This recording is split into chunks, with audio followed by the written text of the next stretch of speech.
భూమండలమును నూతన పరుస్తూ ప్రతి వేకువ తన నూతన వాత్సల్యంతో మనల్ని ఎదుర్కొంటున్న దేవాది దేవునికి స్తోత్రములు చెల్లిస్తూ మీ అందరికీ నా శుభములు. ఈ రోజు మన వాక్య ధ్యానం యోహాను సువార్త 8వ అధ్యాయం 45 నుంచి 47 వచనాల వరకు. నిన్నటి ధ్యానంలో 44 వచనం ద్వారా యేసుక్రీస్తు ప్రభువారు సాతాను యొక్క నిజస్వరూపాన్ని మనకు స్పష్టంగా తెలియజేశారు. అతడు ఆది నుండి నరహంతకుడు, సత్యమందు నిలిచినవాడు కాడని, వానియందు సత్యమే లేదు, అబద్ధికుడు, అబద్ధమునకు జనకుడని ప్రభు చెప్పారు. సాతాను యొక్క ప్రధాన ఆయుధం అబద్ధమని, అతని లక్ష్యం మనిషిని దేవుని సత్యం నుండి దూరం చేసి నాశనానికి నడిపించటమేనని మనం అర్థం చేసుకున్నాం కదా. అయితే ఈ రోజు మనం ధ్యానం చేయబోయే 45 నుంచి 47 వచనాల్లో సత్యాన్ని ప్రకటిస్తున్న యేసుక్రీస్తు ప్రభువారిని ఎందుకు ప్రజలు నమ్మలేకపోతున్నారు అనే ప్రశ్నకు ప్రభువే సమాధానమిస్తా ఉన్నారు. ఆశ్చర్యకరమైన విషయం ఏంటంటే చాలా మంది అబద్ధాన్ని చాలా తేలిగ్గా నమ్మేస్తారు, కానీ సత్యాన్ని అంగీకరించడానికి ఇష్టపడరు. సత్యం మన అహంకారాన్ని, మన స్వనీతిని, మన భ్రమలను అన్నిటినీ బయటపడుతుంది. దాన్ని అంగీకరించటానికి ఇష్టం ఉండదు. ఏ మనసు కూడా దాన్ని అంగీకరించడానికి సిద్ధపడదు. అందుకే సత్యాన్ని ప్రేమించే హృదయం మాత్రమే దేవుని వైపు చూస్తుంది, కానీ అబద్ధాన్ని ప్రేమించే హృదయం ఎప్పుడు కూడా దేవుని తిరస్కరిస్తుంది. ఈ రోజు 45 నుంచి 47 వచనాల్లో దేవునికి చెందిన వారు ఎవరు, వారు దేవుని స్వరాన్ని ఎలా గుర్తిస్తారు, ఎందుకు కొందరు సత్యాన్ని అంగీకరిస్తారు, మరి కొందరు తిరస్కరిస్తారనే అత్యంత ప్రాముఖ్యమైన ఆత్మీయ సత్యాలను మనం చూడబోతున్నాం. మొదటిగా 45వ వచనాన్ని చదివినట్లయితే, నేను సత్యంనే చెప్పుచున్నాను గనుక మీరు నన్ను నమ్మరు అని ప్రభు అంటున్నారు. అంటే సాధారణంగా మనిషి యొక్క మానసికమైన స్థితిని ప్రభువు వెల్లడిస్తున్నారు. మనిషి యొక్క తత్వం ఇలా ఎందుకుంటుందంటే, సత్యం మనిషిని ఎప్పుడు కూడా మనిషి తత్వాన్ని సమర్థించదు, అతని నిజ స్థితిని బయటపెడుతుంది. సత్యము మన పాపాన్ని, మన అహంకారాన్ని, మన స్వనీతిని, మన భ్రమలను వెలుగులోకి తీసుకొస్తుంది. అందుకే సహజంగా మనిషి సత్యాన్ని ప్రేమించలేడు. అతనికి తన అభిప్రాయాలను సమర్థించే మాటలే ఇష్టపడటానికి ముందుకొస్తారు, కానీ తమ జీవితాన్ని మార్చమని పిలిచే సత్యాన్ని ఇష్టపడరు. ఎవరైనా సరే తమ అభిప్రాయాలను సమర్థించే మాటలు చెప్తే వారంటే చాలా ఇష్టపడతారు, కానీ నీ అభిప్రాయం తప్పు అని ఎవరైనా ఖండించడానికి ముందుకొస్తే వారిని అస్సలు ఇష్టపడరు. సువార్తను ఒక మనిషి వినే నాటికే మనిషి యొక్క తత్వం ఈ లోకంలో చాలా లోతుగా వాటి రూట్స్ ఆల్రెడీ ఫామ్ అయిపోయి ఉన్నాయి. వాటిలో నుండి బయటకు రావాలంటే చాలా కష్టపడాల్సిందే, చాలా రిజెక్షన్స్ ఎదుర్కోవాల్సి ఉంటుంది, అవమానాలు పొందవలసి ఉంటుంది, ఇంకా కొన్నిటిని కోల్పోవలసి ఉంటుంది. అందుకే తొందరగా సత్యాన్ని అంగీకరించడానికి మనుషులకు ఇష్టం ఉండదు. అందుకే పౌలు కూడా అంటున్నాడు, జనులు హితబోధను సహింపక దురద చెవులు కలవారై తమ స్వకీయ దురాశలకు అనుకూలమైన బోధకులను తమ కొరకు పోగు చేసుకుని సత్యమునకు చెవినీయక కల్పనా కథల వైపునకు తిరుగు కాలం వచ్చును అని తిమోతికి రాసిన 2వ పత్రిక 4:3-4 వచనాల్లో. సత్యాన్ని ప్రేమించడం అంటే ఒక మనిషి తన్ను తాను ద్వేషించుకోవడమే, ఇంకా లోకంలోని చాలా వాటికి అతీతంగా ఉండడమే.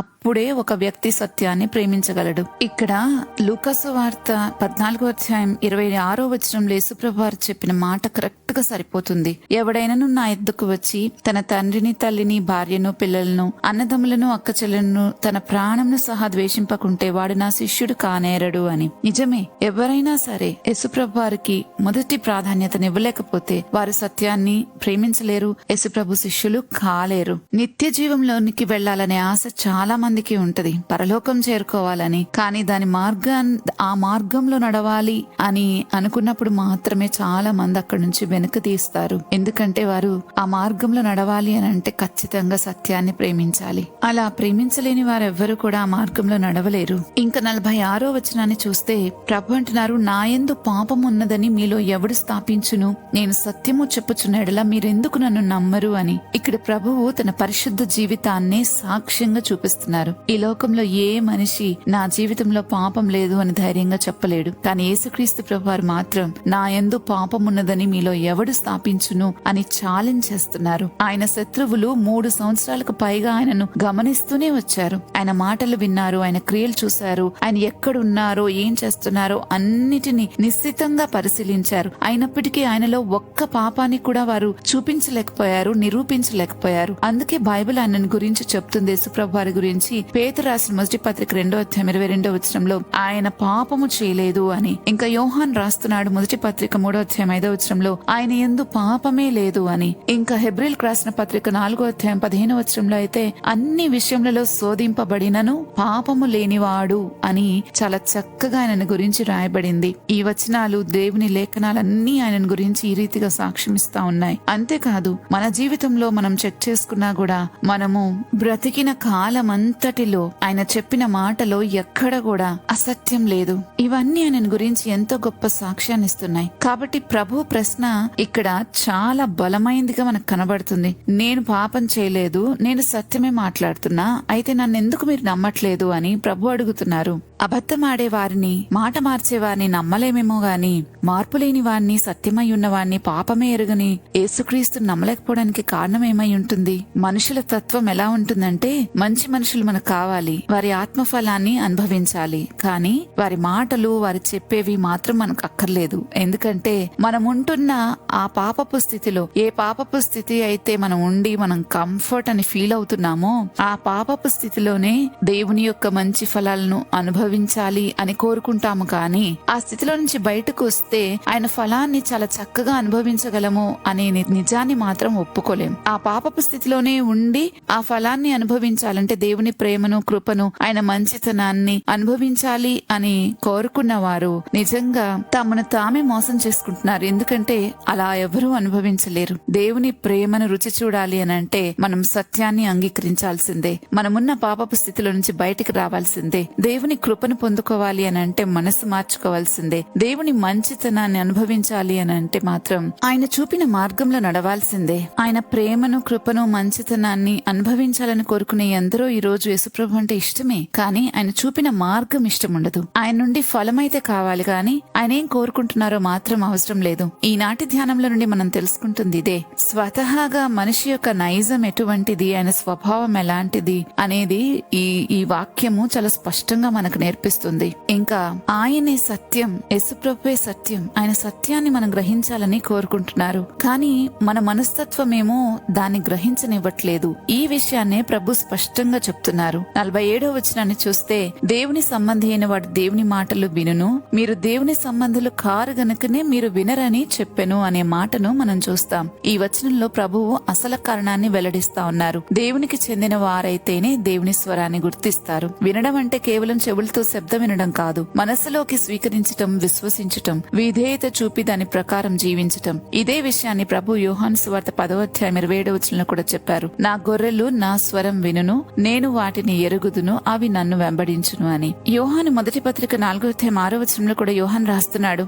మేము దేవుని సంబంధులము, దేవుని ఎరిగిన వాడు మా మాట వింటాడు, దేవుని సంబంధి కానివాడు మా మాట వినడు అని. కాబట్టి ఒక వ్యక్తి దేవునికి చెందినవాడో కాదో అతని మతం గాని, అతని సాంప్రదాయం కాని, అతని వంశం గాని నిర్ణయించవు. దేవుని వాక్యానికి అతను ఎలా స్పందిస్తున్నాడో అదే నిర్ణయిస్తుంది. మనలో ఎవరమైనా దేవుని మాటలు చెప్తుంటే వీరెందుకు వినట్లేదు అని ఆలోచిస్తున్నామా? అయితే దానికి జవాబిదే. దేవుని సంబంధి దేవుని మాటలు వింటాడు, దేవుని సంబంధి కానివాడు దేవుని మాటలు వినలేడు. యూదులు అబ్రహాము సంతానమని చాలా గర్వంగా చెప్పుకుంటూ ఉంటారు, కానీ దేవుని కుమారుని మాటలను అంగీకరించలేదు. అందుకే ప్రభువు మీరు దేవుని సంబంధాలు కారు గనుకనే మీరు వినరు అని చెప్పారు. మనం దేవునికి చెందిన వారమని చెప్పుకోవడం మాత్రమే సరిపోదు. దేవుని వాక్యాన్ని ప్రేమించి మనల్ని సరిదిద్దినప్పుడు, చాలా విధేయతతో దాన్ని అంగీకరించి మార్చుకోవటానికి ప్రయత్నించినప్పుడు మాత్రమే నిజంగా దేవునికి చెందిన వారం అవుతాం. సత్యం ఎప్పుడైనా మన అహంకారాన్ని గాయపరిచినా దానికి మనం లోబడుతున్నామా లేదా అనేది చెక్ చేసుకోవాలి. అలా సత్యానికి లోబడిన వారు మాత్రమే